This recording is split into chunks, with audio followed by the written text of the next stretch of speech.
বর্তমান বাজারে ইলেকট্রিক বাইকের এমন অবস্থা হয়েছে যে একটা ইলেকট্রিক বাইক সে নিজেও জানে না তার কোম্পানির নাম কি, এবং কিছুদিন পরে এমন অবস্থায় চলে যাবে যে ব্যাপারটা এরকম হবে যে ছেলে নিজেই জানবে না যে তার বাপের নাম কি। এরকম একটা ব্যাপার। ইলেকট্রিক বাইক কেনার ক্ষেত্রে তিনটা ব্যাপার মাথায় রাখবেন। এই তিনটা ব্যাপার নিশ্চিত না হইলে ইলেকট্রিক বাইক আপনি কিনবেন না।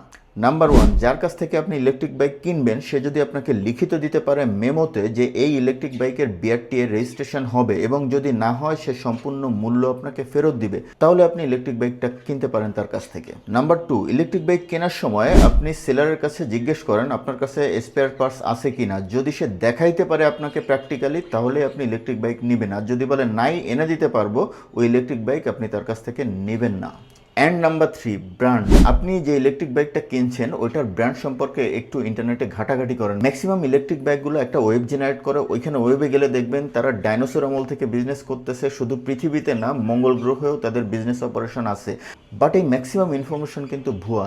একটা ইলেকট্রিক বাইক কেনার আগে এটার ব্র্যান্ড স্ট্যাটাস দেখেন, এটা সারা বাংলাদেশে অপারেশন আছে কিনা এবং বাংলাদেশের বাইরে কয়েকটা দেশে অপারেশন আছে কিনা। যদি দেখেন ওই ইলেকট্রিক বাইকের ব্র্যান্ড গ্লোবালি অপারেশন করতেছে এবং মোটামুটি ভালো অবস্থায় আছে, লম্বা সময় ধরে বিজনেস করতেছে, তাহলে আপনি ওই ইলেকট্রিক বাইকটা কিনতে পারেন। সো ইলেকট্রিক বাইক কেনার ক্ষেত্রে এই তিনটা ব্যাপারে খুব সাবধান। এই তিনটা ব্যাপার যদি না মেলে, don't by that electric bike.